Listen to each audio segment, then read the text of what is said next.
ஏதிலும் துடிப்புடன் செயல்படும் விருச்சிக ராசி அன்பர்களே, இதுவரை சத்ரு ஸ்தானமான 6ஆம் ராசியில் இருந்து வந்த குரு பகவான் சித்திரை மாதம் 18ஆம் நாள் முதல் களத்திர ஸ்தானமான 7ஆம் வீட்டில் சஞ்சாரம் செய்ய இருக்கின்றார். களத்திர ஸ்தானத்தில் இருக்கின்ற குரு தான் நின்ற ராசியில் இருந்து 5ஆம் பார்வையாக கன்னி ராசியான லாபஸ்தானத்தையும், 7ஆம் பார்வையாக விருச்சிக ராசியான ராசி ஸ்தானத்தையும், 9ஆம் பார்வையாக மகர ராசியான சகோதர ஸ்தானத்தையும் பார்வையிட இருக்கின்றார். குரு பகவான் 5ஆம் பார்வையாக லாபஸ்தானத்தை பார்ப்பதால் தொழில் சார்ந்த துறைகளில் பொறுப்புகளும் அதிகாரங்களும் மேம்படும், சேமிப்புகளை மேம்படுத்துவதற்கான வாய்ப்புகள் உண்டாகும்.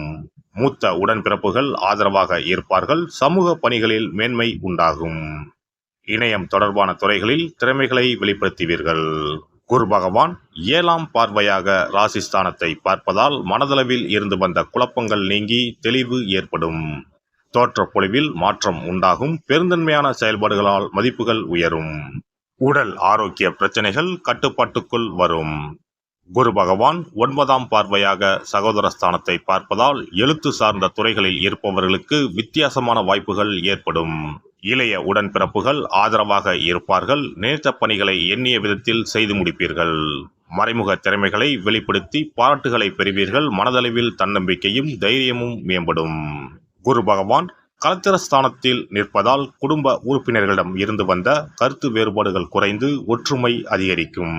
தோற்ற பொலிவு மேம்படும். பேச்சுகளில் கனிவு உண்டாகும். குழந்தைகளை பற்றிய புரிதல் ஏற்படும்.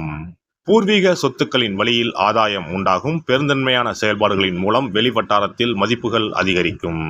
குரு பகவானின் நட்சத்திர சஞ்சார பலன்கள்.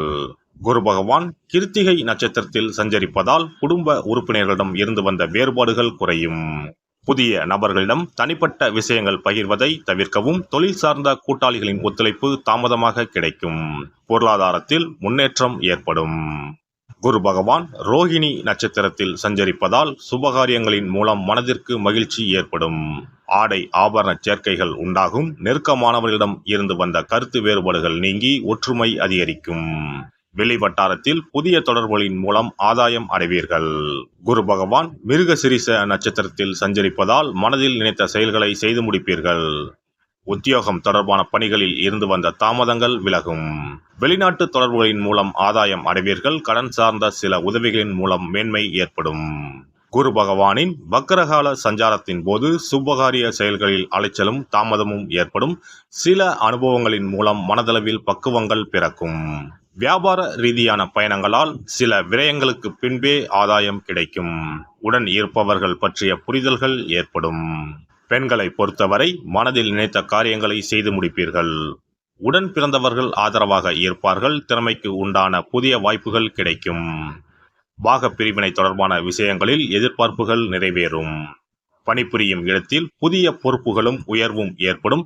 வாழ்க்கை துணைவர் வழியில் ஆதரவு கிடைக்கப் பெறுவீர்கள். மாணவர்கள் தனிப்பட்ட திறமைகளை வெளிப்படுத்தி பாராட்டுகளை பெறுவீர்கள்.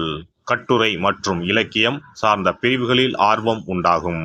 நண்பர்களின் ஒத்துழைப்பால் நல்ல மதிப்பெண்களை பெறுவீர்கள். உயர்நிலை கல்வியில் புரிதலும் தெளிவும் ஏற்படும். உத்தியோகஸ்தர்கள் உத்தியோகத்தில் சிறு சிறு அலைச்சல்கள் ஏற்பட்டு நீங்கும். நீண்ட நாட்களாக தடைப்பட்ட ஊதிய உயர்வுகள் சிலருக்கு சாதகமாகும். கலகலப்பான பேச்சுக்களின் மூலம் அலுவலகத்தில் நட்பு வட்டம் விரிவடையும். நுட்பமான சில விஷயங்களை புரிந்து கொள்வதற்கான தருணங்கள் உண்டாகும். வெளியூர் சென்று வேலை செய்வதற்கான எண்ணங்கள் கைகூடி வரும். வியாபாரிகளை பொறுத்தவரை வியாபார பணிகளில் லாபம் மேம்படும். வாகன பயணங்களின் மூலம் ஏற்ற இறக்கமான சூழல் உண்டாகும். மறைமுக போட்டிகளால் எதிர்பார்த்த சில வாய்ப்புகள் கிடைப்பதில் தாமதம் உண்டாகும். பொருட்களின் தேக்கம் உண்டானாலும் லாபங்களில் குறைவு ஏற்படாது. வேலையாட்களின் ஆதரவு மனதிற்கு திருப்தியை கொடுக்கும். கலைத்துறையில் இருப்பவர்களுக்கு தெளிவும் புத்துணர்ச்சியும் ஏற்படும். திறமைக்கு உண்டான மதிப்புகள் கிடைக்கும். மாறுபட்ட அணுகுமுறைகளின் மூலம் புதிய படைப்புகளை வெளிப்படுத்தி ஆதரவுகளை பெருக்கிக் கொள்வீர்கள்.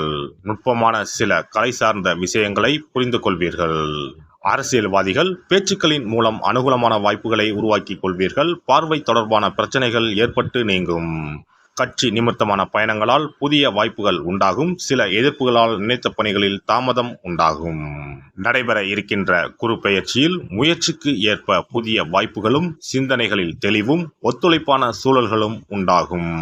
தம்பதிகளிடையே மனம் விட்டு பேசுவது புரிதலையும் அந்யோன்யத்தையும் ஏற்படுத்தும், தேவையற்ற விரயங்களை தவிர்க்கும்.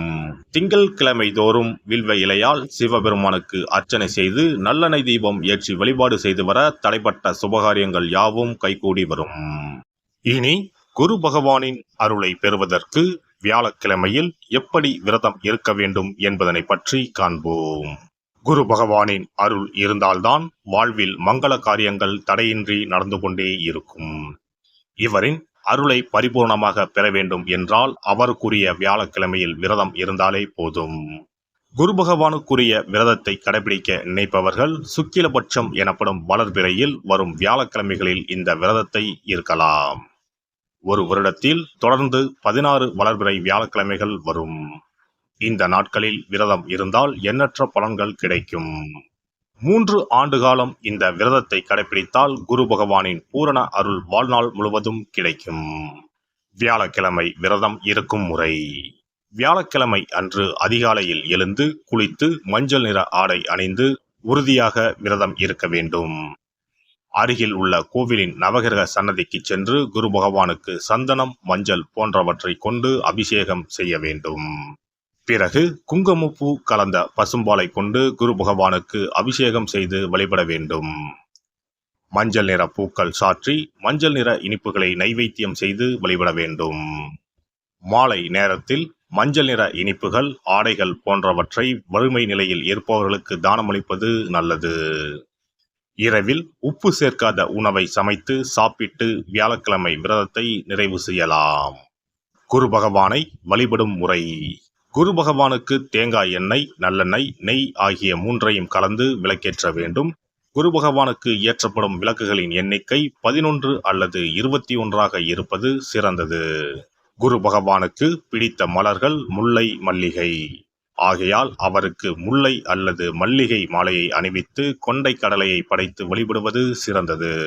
வியாழக்கிழமை தோறும் சிவன் கோவிலுக்கு சென்று குரு பகவானுக்கு அர்ச்சனை அல்லது கற்பூர ஆரத்தி செய்து வணங்கி வருவது நல்லது. ஆலயங்களில் நவகிரக மூர்த்திகளிடையே உள்ள குருவுக்கு வியாழன் அன்று கொண்டை கடலை மாலை சாற்றி முல்லைப்பூ, சாமந்திப்பூ மற்றும் மஞ்சள் நிற மலர்களால் அர்ச்சித்து வழிபடுவது நன்மை தரும். வியாழக்கிழமை தோறும் கொண்டைக்கடலை, சுண்டல், மஞ்சள் வாழைப்பழம், தேன், சர்க்கரை, கற்கண்டு மற்றும் இதர இனிப்பு பொருட்கள் இவற்றில் ஏதேனும் ஒன்றை நைவேத்தியமாக படைத்து வழிபட வேண்டும். குரு பகவானுக்குரிய வளர்பிறை வியாழக்கிழமை விரதத்தை முறையாக மேற்கொள்பவர்களுக்கு வாழ்வில் பல யோகங்கள் ஏற்படும். சரியான காலத்தில் திருமணம் நடக்கும். ஜாதகத்தில் குரு கிரக தோஷம் இருப்பவர்கள் இந்த விரதத்தை கடைபிடித்தால் தோஷங்கள் நீங்கும். தொழில் வியாபாரங்களில் சரியான வருமானம் இல்லாதவர்கள், குடும்ப பொருளாதார நிலை சிறப்பாக இல்லாதவர்கள் இந்த விரதத்தை மேற்கொள்வதால் குரு பகவானின் அருள் கிடைக்கப்பெற்று தொழில் வியாபாரங்களில் செல்வ வளம் பெருகும். எல்லாம் வல்ல இறையருளால் நீங்களும் உங்கள் அன்பு குடும்பமும் உடல் நலம், நீலாயுள், நிறை செல்வம், உயர் புகழ், மெய்ஞானம் ஓங்கி வாழ்க வளமுடன். இந்த வீடியோ பதிவு உங்களுக்கு பிடித்திருந்தால் லைக் பண்ணுங்க, கமெண்ட் பண்ணுங்க, ஷேர் பண்ணுங்க, மறக்காம சப்ஸ்கிரைப் பண்ணுங்க, பக்கத்துல இருக்கிற பெல் பட்டனை கிளிக் பண்ணுங்க. நன்றி, வணக்கம். ஓம் நமச்சிவாய. சிவாய நம.